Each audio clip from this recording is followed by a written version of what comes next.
Can make your way to your classrooms.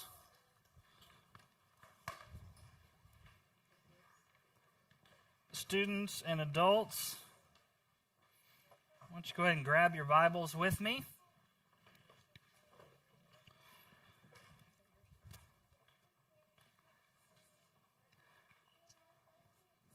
This is a little high. I'm not going to mess with it. I'm just going to leave it.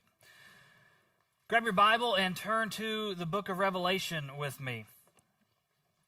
As we continue now, we are 13 weeks into Revelation together, and we ended last week by talking about the bowls of judgment. You know, they were poured out on the world, and God's wrath was complete against the earth. Verse 17 of chapter 16. It says that after that seventh and final seal had been poured out, it said, "It is done." And the great city, which was Rome, and that entire world system that John refers to as Babylon, which we'll talk more about tonight, fell. And it says Babylon the Great was remembered in God's presence, and God gave her the cup filled with the wine of his fierce anger. And so by this point in the story, tonight we're going to read chapter 17 together. And so at this point, God's judgment against the power of the world is complete. But an angel wants to show John a little more details about this. So remember, oftentimes we find throughout the book of Revelation that it's not always a linear progression of events, that this and then this and then this and then this, that sometimes it kind of it resembles more of a circle, or that John is walking up a spiral staircase, and so he's looking at the same thing from a different perspective in multiple scenarios. And so I think that's what we have happening here, because we read about the wrath of God being poured out, that it was finished, but now an angel wants to take John to show him that wrath. So it's almost like we're backing up in time to somewhere in these bowls to figure out what exactly is happening during this time of wrath, okay? Now, I want you to keep in mind the purpose of John's writing.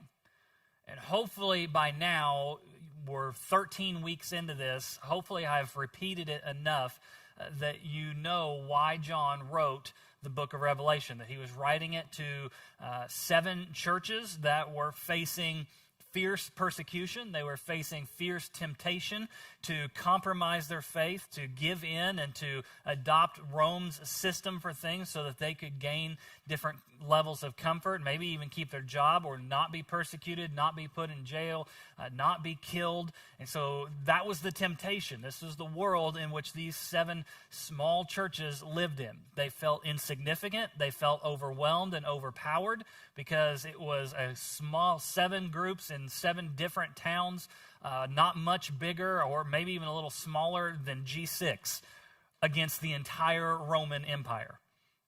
Right? I want you to put yourself in their shoes for a moment and think about how insignificant and how hopeless you might feel knowing that the small group of us that comprise up G6 Church, that the entire United States of America is out to get us.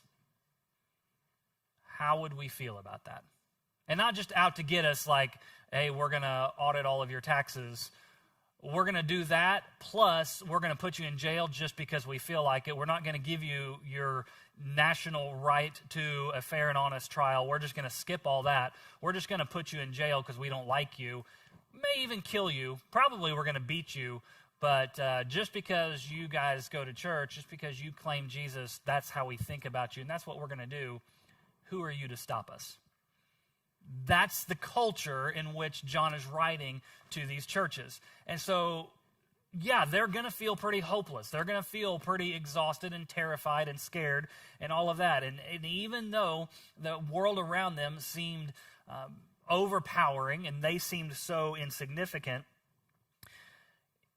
you know, it's helpful for us to remember that things are not always as they appear. Things are not always what they seem to be. And I think that's really the point of what John is getting at in chapter 17. And that's the phrase that kept coming to my mind as I was reading this chapter and preparing for this lesson was this idea of things not being what they seem. And so I want to keep with this idea and work on this concept that appearances can be deceiving, and I think there's a few lessons in that from John for us to learn. Because, just as this original audience that John is writing to, probably was hopeless and scared, and they saw overwhelming power, and they saw evil, and they saw sexual impurity. They saw every type of wickedness going on around them and no hope in it. I imagine many of us feel the same way when we look around, don't we? We see a world that is completely full of violence, full of greed, full of perversion. We see evil being celebrated and legislated, and we see Christianity or the faith being marginalized and criminalized in many cases. But John is writing to them, and he's writing to us to give hope that not everything is as it seems. In fact, in the end, the power of this world is going to meet its match, and it's going to be defeated, and we want to be on the right side of that. And that's John's purpose in writing this letter. In fact, that's the first lesson I want us to take out of this chapter. We haven't even read the passage yet, but the first thing I want us to recognize is that we need to resist merging our faith with worldly pleasures, no matter how appealing they may seem.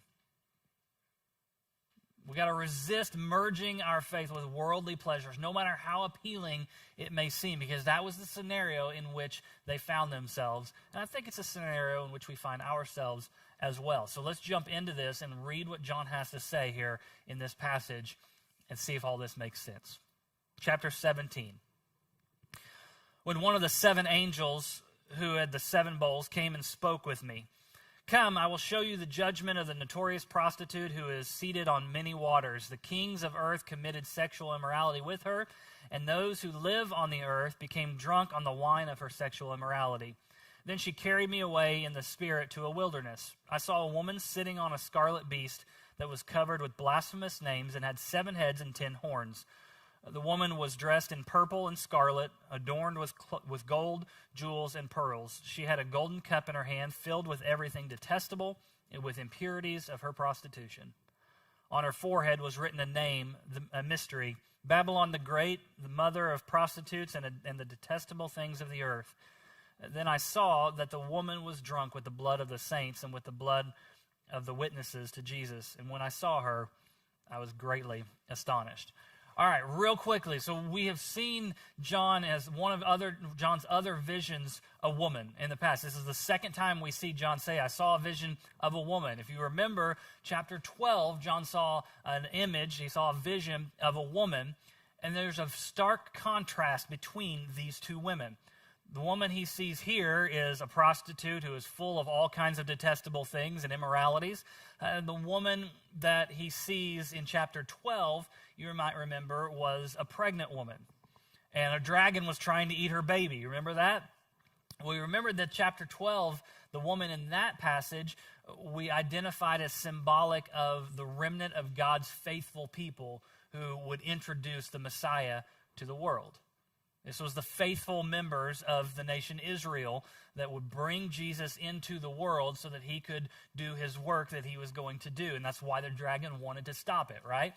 Well, now we see a different woman, and it's a very different set of situations, very different set of circumstances. This woman is a prostitute. This woman is clothed in all of these fine jewelry and all of this stuff, and it makes a very different situation for each of these women. And that's a very common thing throughout this book. If you remember, as we've talked about many times already, that John likes to contrast the people of God against the inhabitants of this earth. Those who have the mark of God versus those who have the mark of the beast. Those who follow God and those who worship the dragon. This is a common theme in John. He does not allow anywhere in this book for impartiality. You are either a part of God's people or you are a part of the dragon's people. You have the mark of God or the mark of the beast. There is no middle ground. There is no indecision for you to make. You have to be on one side or the other. And I think why John is bringing this up again and again and again is because many of the people that he was writing to wanted to find some middle ground. They wanted to be able to keep their faith in Jesus, but they also wanted to keep their jobs. And they wanted to indulge in some of these worldly pleasures that the image that we have here of this prostitute conveys. They want to be able to have sex whenever they want, with whomever they want, and still follow Jesus. They want to be greedy and collect as much money and hoard as much possessions for themselves, for their own gain as they can, but they still want to follow Jesus. Does that sound like any of us? Right? That is not unique to the people in first century Middle East. This is a common thread throughout human history, that we want to have our cake and eat it too. And John says, listen, guys, it doesn't work that way. You can't indulge in the things of this world, these worldly pleasures that God has told you to avoid, and still follow the God who told you to avoid them in the first place. Right? There's a big difference that has to happen here. And so, yeah, maybe I'll go to the pagan rituals and I'll worship the pagan idols, but secretly, so I can keep my job, but secretly at home I'll still worship Jesus. And John says, no, guys, it doesn't work that way. You need to publicly declare who Jesus is. You need to choose a side in this cosmic battle. Now, the first thing that you might notice about this woman is her appearance, right? Here's again, we're coming back to this idea of an appearance, that she is clothed in royal colors and her royal clothing, and she's kind of set apart in that regard, very pleasing to look at, that she has this fine jewelry, and she's eating on out of this luxurious golden cup, and everything about her looks like something we would enjoy, right? Not to mention her profession. She is symbolic of all of the worldly pleasures that we think of when we think of worldly pleasures. And that's what John is exactly intending to do, is to let us see, hey, this person, this woman, is everything that this world has to offer you. She's beautiful, she's rich, she has alcohol, she has money, she has every possession, everything that you would want. That's who this person is. But I think John wants us to see something different. Because this is how it works, and this is why God wants us to stay away from these things. You see, the more we indulge in the pleasures of life, not that pleasures in themselves are bad, but the more that we indulge in those, the more dependent we become upon those things. And the more dependent we become upon those things, the more we love those things. And the more we love those things, the more we hate anything that stops us from achieving those things. And that's where the crux of the issue is. Because at that point, once we've indulged and once we become dependent and once we've fallen in love with these pleasures, then we don't want anything to stop us from pursuing these pleasures. They have become an end in themselves, and we begin to worship those things, and we begin to shun the things that stop us from worshiping those things. You see how the psychology of this works. We have gone from a place where God has designed these things as a gift to us, a thing of beauty to be exercised in its right purpose and in its right place, to now it becoming a God in and of itself, replacing the God who gave it to us as a gift. God doesn't want us to remain sexually pure and keep that just for marriage, just so that he can be mean and cruel to us. Right? God doesn't say, hey, I'm going to put this impulse in you that wants to have sex all the time, but I'm not going to let you do it unless you're with your married partner, and then I'm going to sit there and I'm going to laugh at you because that's the rule I created. That is not how God works. He has designed it because he wants pleasures to be something that we enjoy. He wants it to be a gift. He enjoys when we enjoy things, but he wants it to be done in a right way, in a godly way. And our sin has corrupted it. And we've turned it into our own God. And that is not how God has designed it. And that's why he is repeatedly, over and over and over again through the Bible, telling us to avoid these things. Another John has some words about this concept in 1 John 2. It says, "Do not love the world or the things of the world. And if anyone loves the world, the love of the Father is not in him. For everything in the world, the lust of the flesh, the lust of the eyes, and the pride in one's possessions is not from the Father, but is from the world. And the world with its lust is passing away. But the one who does the will of God remains forever." Now, we're going to come back to that concept in our discussion time tonight, talking about those three evils in our discussion here in a little bit. But for right now, I just want you to see that stark contrast between the things of God and the things of the world. In the end, one of them is going to last, and one of them isn't. Which side do you want to be on?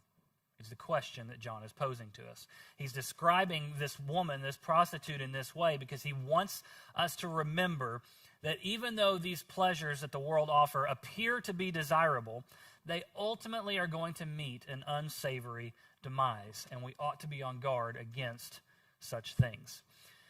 But these worldly pleasures are not the only things that can deceive us.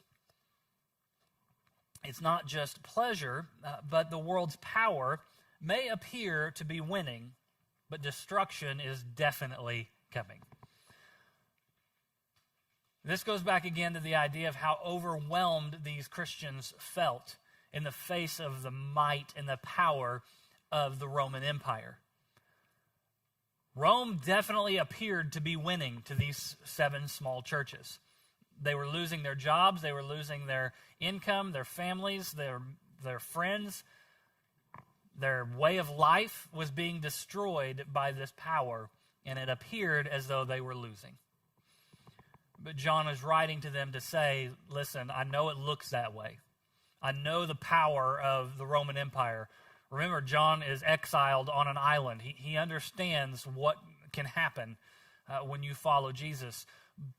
But he's writing them to let them know, listen, that's not ultimately how it's all going to play out. John says that he saw that she was drunk on the blood of the saints. And that means that the amount of Christians that were being killed by her power was excessive. It takes a lot of power. It takes tremendous power, in fact, to execute that many people. And this power was going unchecked. And those on the receiving end certainly had to be afraid.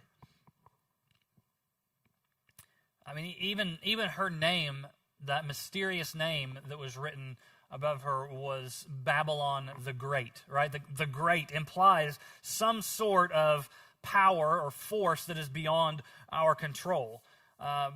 And being full of everything detestable, her power opposed everything that Christians stood for. This was not a pleasant place to be. But I do want to ask the question, who is Babylon? When it says that she represents Babylon, who is Babylon? Who are we talking about here? Is she someone specific? Is she a nation? Is she a spirit or an atmosphere, an attitude that's present in the world?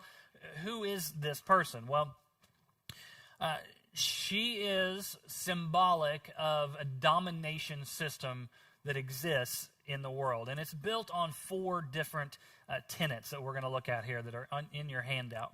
And listen, these tenets have been present in the world ever since Genesis 3. All right, so this was not a new thing that occurred with Rome, and it was not confined just to Rome. Right? Rome was not the only nation, not the only empire that existed in the world in the first century that had rejected God. It wasn't the only one. In fact, every single one of them had. Just like today, we're not still contingent on Rome doing things. There are other nations in the world, and these 4 tenets still exist. And so I want us to go through these couple of tenets, these 4 tenets of a world's domination system. First is it's those who reject God through idolatry. So when you read here in the book of Revelation, or really anywhere in the Bible, when it talks about Babylon, in some of the Old Testament passages, it was a specific nation. that was at play. And the reason that the Bible uses Babylon is because Babylon was the empire that defeated and first exiled the nation of Israel in the Old Testament. And so Babylon became a symbol of everyone who is oppressive against God's people throughout the Bible. So that's what you're referring to when you see that in the book of Revelation. But it's those who rejected God through idolatry. It is also those who promote sexual immorality. Now, why is that one such a big deal? I wish we had more time to go into that, but let me just say this, that God has designed human beings in such a way that sex is a very, very, very big deal. Particularly in American culture today, or in Western culture today, post-sexual revolution of the 1960s, Christianity has lost that cultural war, and the world is increasingly becoming more at ease, more relaxed in their sexual ethics.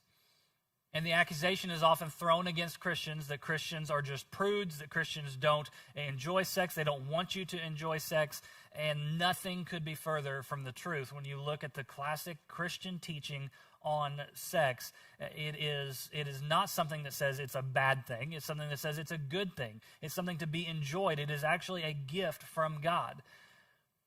But God has given us a specific way in which we are to enjoy it. Sex is to be enjoyed within marriage between a man and a woman. That is God's design for sex. That's a whole nother lesson, a whole nother sermon series, a whole nother year's worth of content that we can talk about on that subject. But that's why the Bible makes such a big deal about sex, and that's why it's listed here as something that's so important about this woman, this prostitute, with all of her sexual immoralities, is because God has designed us in a specific way that we have rejected. And we have said, nope, I don't want to do it your way. I'm going to do things my way. I'm going to pursue the things I want. I'm going to seek after my own pleasures because that's what I want, and I don't care what you want. Sex is one of the most evident and obvious ways in which human beings have rejected the God who loves them. And that's why it's such a big deal. Next, those who use people to gain money or power. We see her doing this. She's intoxicated on the blood of the saints, and so she's going to excess. She has all this jewelry, this gold. She's dressed in royalty. It is symbolic of all of the money and the power and the possessions and the things that this world has to offer. And then the fourth tenet of this system, power system that exists in the world, is those who abuse and murder Christ followers. Obviously, this was happening with her because she was drinking the blood of the saints, right? This was blood spilled because they were Christ followers. This is something that the power system of the world does. They abuse and they murder Christ followers. So who is this today? Who would we say today we look at a country in the world and say, that's Babylon. That's what Revelation is talking about. And many people try to go that road as they're trying to explain and understand and come up with solutions to the prophecy of Revelation. Who is this nation Babylon? Is it the United States of America? Is it Russia? Is it China? What country is it that is being represented here? Many, back in the 40s thought it was Germany, thought it was the Nazis. That's who Babylon is. And the truth is, we could go for the last 2,000 years throughout history and say, yep, that was them, yep, that was them, yep, that was them. And we could even do that today. We could look at this list of these 4 tenets of this power system, and you could probably identify this with just about every country in the world, right? Which is exactly how it is designed. Because sin is so pervasive, it covers everybody. There is no nation in the world that is exempt from this. This is part of our fallen nature, that when we gather together, we create political and military and economic power structures that by default, because of our sinful nature, tend to do this. And so collectively, I don't think it's helpful to look at a particular country and say, yep, that's who that prophecy is about. That's not really beneficial, and I don't think that's John's point. Instead, I think we need to recognize that for John's people that he is writing to, it was Rome. It was very clearly Rome was this Babylon that he's talking about. For others throughout history, for a Christ follower who lived in Germany in the 1930s, it was Germany, right? For those who live in communist China today, or who live in Afghanistan today, those Christians, they can look at their national government and say, yes, that makes sense. That's who this is. It is a worldwide problem. And we're going to see how all this connects and plays together here in just a minute. But I think it's important for us to recognize that what John is referring to is a reality that we don't connect with quite as well as his original audience did. In fact, I think that's one of the reasons why we have such a hard time understanding the book of Revelation and why we think it's so confusing, because we can't identify with it. It is a book that is entirely about persecution in the church, and that is something, quite frankly, that none of us in this room have ever experienced. We can read passages like Romans 12 that says to let love be without hypocrisy, and don't repay evil for evil, because we know what it means to love and we know what hypocrisy is, and we've been both on the giving and the receiving end of evil for evil, right? We understand that. We know that. We understand passages that say don't be greedy, because we struggle with greed. Those things make sense because we can connect them to our own experiences. But when it comes to persecution, when it comes to being abused, or when it comes to being murdered for our faith, that is something we don't understand. And so we look at the book of Revelation and think, it has to mean something different. This has to be more confusing than what I'm reading. And so we try and come up with answers to it. And I don't think that's the right approach, because it is a book written to people who are being persecuted about remaining faithful in their persecution. If we want to learn from the book of Revelation, we would do well to spend more time understanding the suffering of our brothers and sisters in Christ around the world who know what it means to suffer for Christ's namesake. I know John's original audience did. Here's some of the stuff that they lived through. So there was a Roman senator who was also a historian who kept track of a lot of things that took place. Tacitus was his name, and he said this about Nero, who was probably the most vile of Roman emperors toward Christianity. He said, and so to get rid of a rumor, Nero set up as the culprits and punished with the utmost refinement of cruelty a class so hated for their abominations, who are commonly called Christians. Besides being put to death, they were made to serve as objects of amusement. They were clad in hides of beasts and torn to death by dogs. Others were crucified, others set on fire to serve to illuminate the night when daylight failed. That is persecution. Someone making fun of you at work because you don't appreciate their off-color jokes is not persecution. Someone calling you a goody two-shoes because you won't do drugs with them is not persecution. This is persecution. And lest we think that that was just something for barbaric days that are long since gone, let's remember that this kind of behavior happens around the world today. I think we as the church in America, we lose sight of the fact that there are so many believers around the world, millions of them, who live in a world where this is a very real possibility that something like this could happen to them at any day. In fact, I want to take a couple of minutes. This is so important to us. I want to stop for a minute and watch. I want you to watch this little video. It's about 3.5 minutes or so. But it's from an organization known as Open Doors USA, and their entire mission is to serve the persecuted church around the world. So they smuggle Bibles into countries where Bibles are illegal. In fact, that's how the organization began, by a guy named Brother Andrew, years and years ago, and it has grown into a multi-million-dollar ministry that funds missions around the world to these places. And so take a look at this video, and then I want to share a couple more pieces about this with you guys.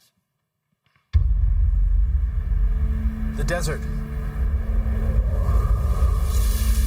A never-ending wilderness.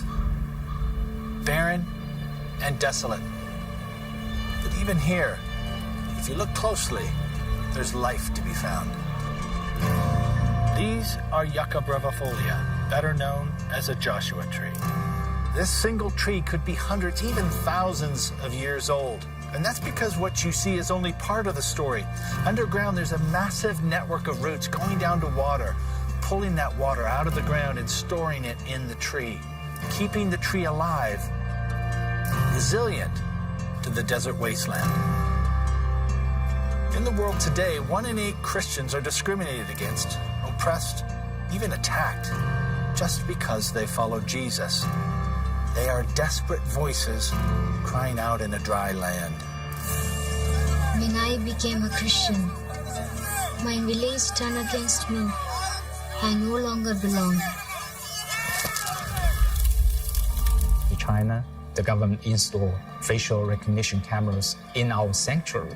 That camera can gather the private data of our church members. They will intimidate them, they will prevent them from going to church. Suna kone churches, suna ibe kayan mutane, suna kashe mutane. That means ana kashe Krista wani wato. So ina gani domin Kristanci ne nake gani. We know from this year's World Watch List that 340 million Christians live in places around the world where they are discriminated against or persecuted because of their faith in Jesus. That number is hard to imagine, hard to get your mind around, but we know that God is faithful.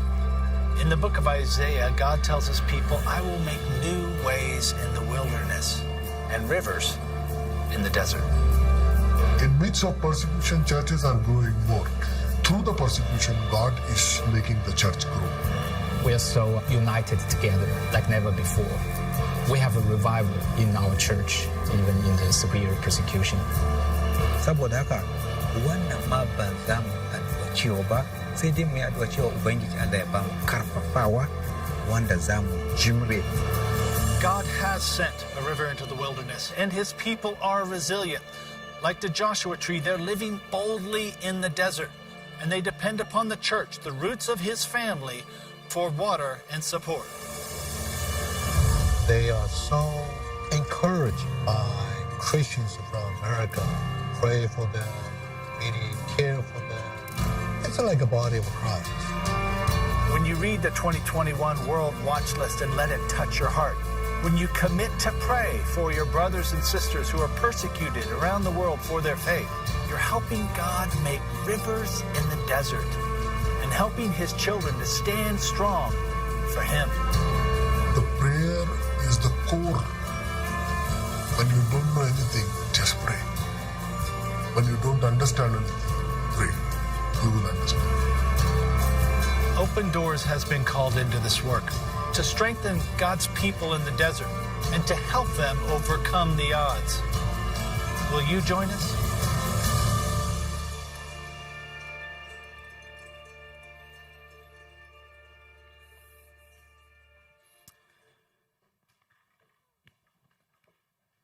That watch list is available on the back of your handout. There's a QR code. You can scan that, and it'll take you to a page on the G6 Church website where you can download that. And there's also a sample of it on the back there. They list the 50 most dangerous places to live as a Christian, along with some stats about that location, what the people there are like, and some ways to pray for them. And that is something we need to be doing more than we do, is praying for the persecuted church. I watch videos like that, and quite frankly, I could not be more disappointed in the church in America when I watch something like that. Where, that section about the church in China where they're installing facial recognition cameras, and so if you walk into a church, the government is going to know who you are, and they are going to begin to threaten you. And that church building was full. And yet in the United States of America, we opt to not go to church because we want to do something more fun, or we just need some time off, or I'm just kind of tired today, so I'm not going to go. We have become fat, and we have become lazy, and we have become lethargic, and we have become apathetic to the reality of the world in which we live.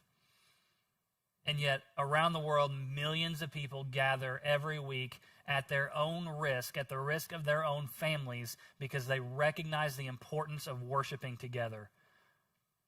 And that is something completely lost on the church in America.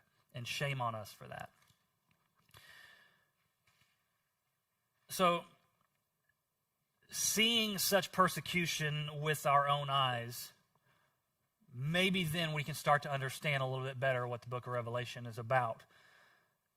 And maybe then we can understand why John ends, because he has seen this with his own eyes. He ends verse 6 with saying, "When I saw her, I was greatly astonished."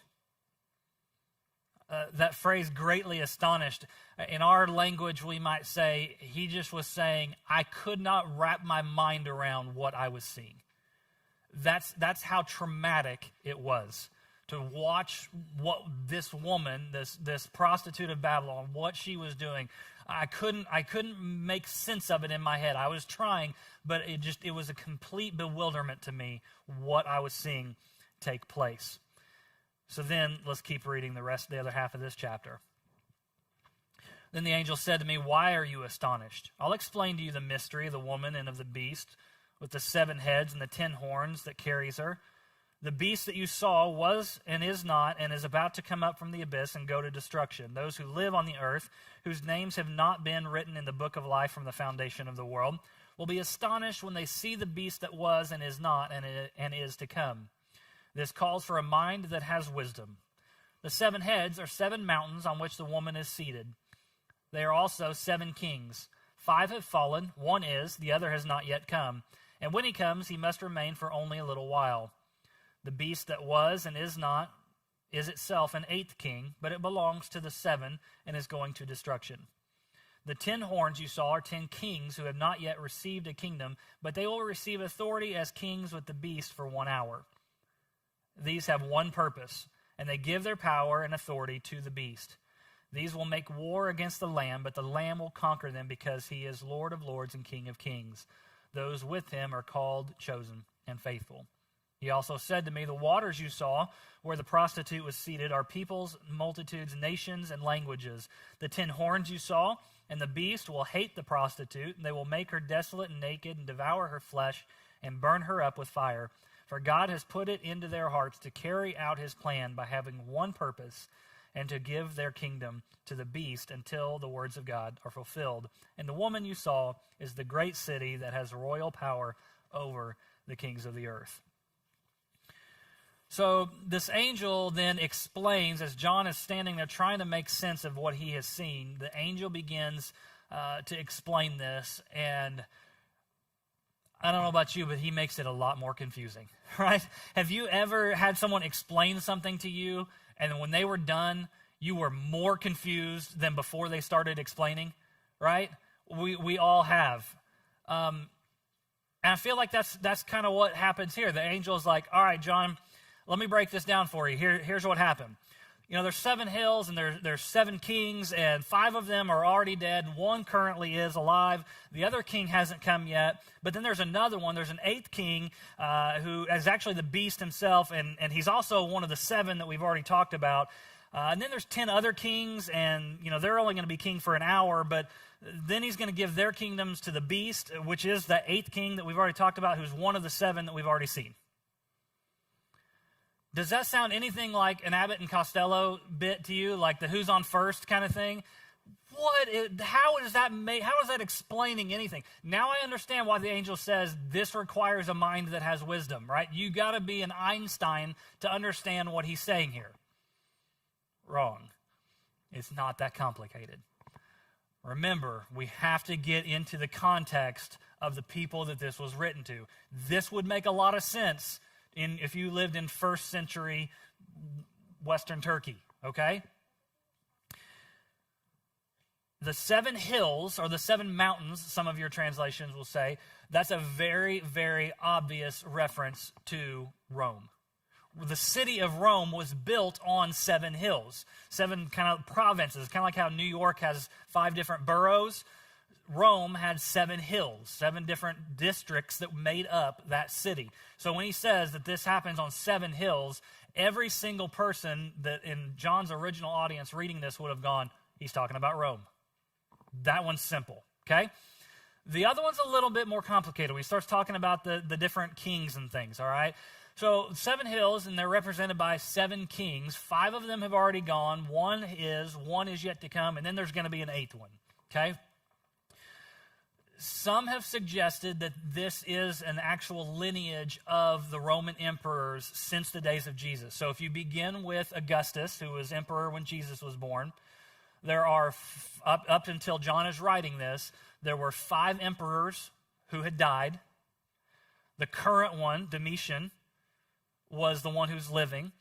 He was the 6th one, and there's one more that will come after him. So Domitian's successor is number 7. And then there's an 8th one who is one of the 7.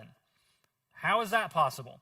Well, there was a myth, and we talked about this a few weeks ago, about Nero. It's called the Nero Revivicus or something like that, where Nero did not actually die, that he knew he was about to be ousted, and so he faked his own death, left for a neighboring empire, Parthia, where he was going to amass his army and come back and take over his throne, reclaiming his throne.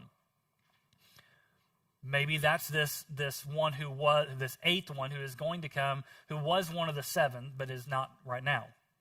That kind of makes sense. It does take some loops, so we had to jump through some hoops to get to that point. So I think it's better for us to understand that this is also, like John does with these letters or these numbers throughout the book, that numbers are very symbolic for John. So the 7 would be the fullness or the completeness of the beast's power. All of these kings are symbolic of the beast's power on the earth. And that final manifestation of these wicked kingdoms would be an 8th king who is like the other 7. Okay, I think that's probably what John is getting at. The 10 kings piece, so he said the 10 horns, which represent the 10 kings. This is a different set of kings, and this probably alludes to the way the Roman political structure was set up. Rome had 10 different provinces throughout their entire empire, each ruled by what was called a client king.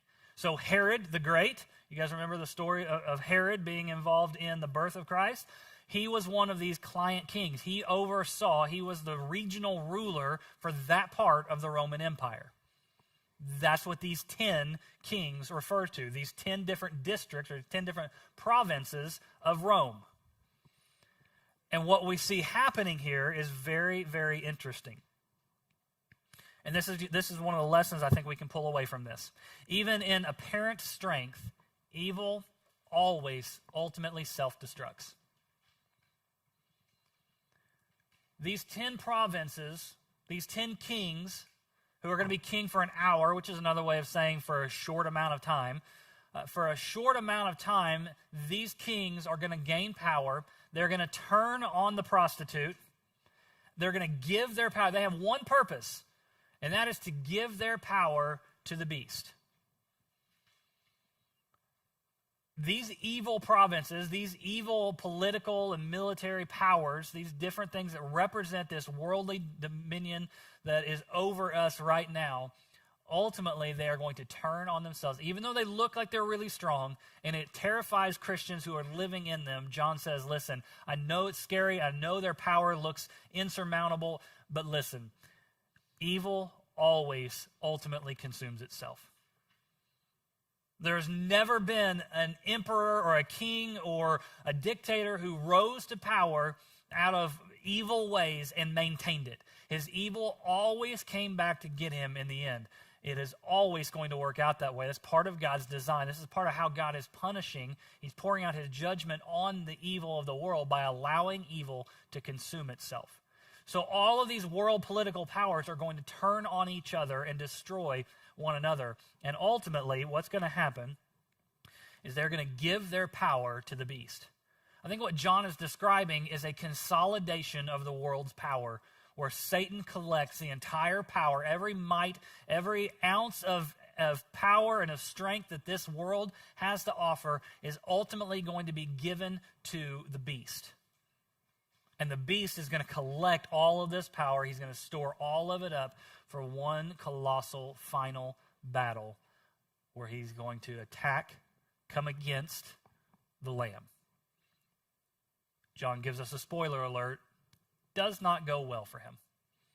The Lamb conquers. But this is ultimately what is happening here. John says, listen, guys, I know you in different provinces, you got kings over you who are evil, who are wicked, who are persecuting you as part of this grand structure of things, and it's looking pretty bad. Ultimately, all of this belongs to the power of Satan, and it's going to lose.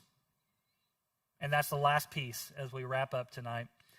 Victory appears in the end for those who are called, chosen, and faithful. Those who are faithful to Christ are the ones who are going to win. You can throw your lot in with the power systems of this world. Sure, go ahead and compromise your faith. Go ahead and bow to the imperial cult. Become a part of the world system.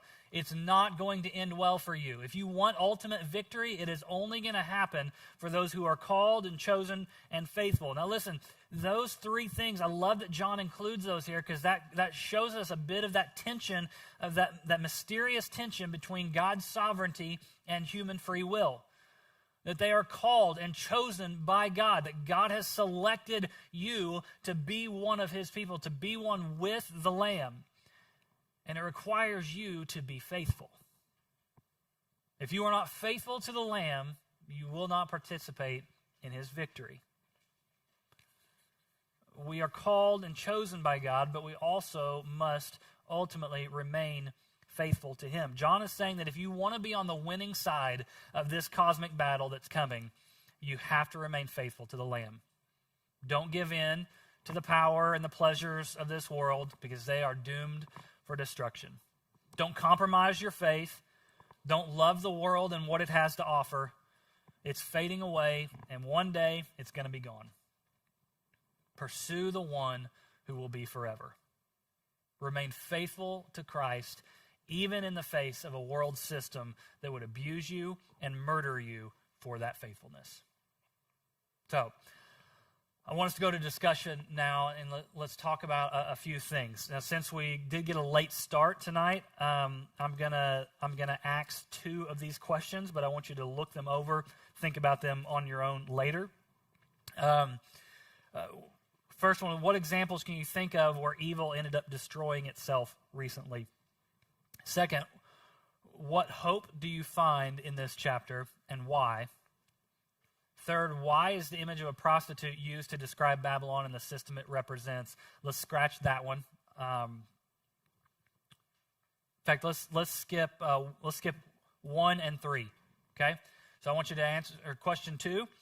Question 4 is where I want you to spend most of your time. If you don't even get to the other ones, that's fine. If we wanted to spend all our time on this one, that's good because it's such an important one, and it's actually got 4 pieces to it. Okay. So I want you to go back and read 1 John 2, 15 and 16 again that we mentioned earlier. What do those 3 phrases about evil represent? The lust of the flesh, the lust of the eyes, and the pride of life. What do those 3 evils mean? Then where do you see those evils on display in the prostitute in Revelation chapter 17? Where do you see them most prevalently in the world system around us today? And then, because none of us are exempt from these temptations, where do you see these as a problem in your own life?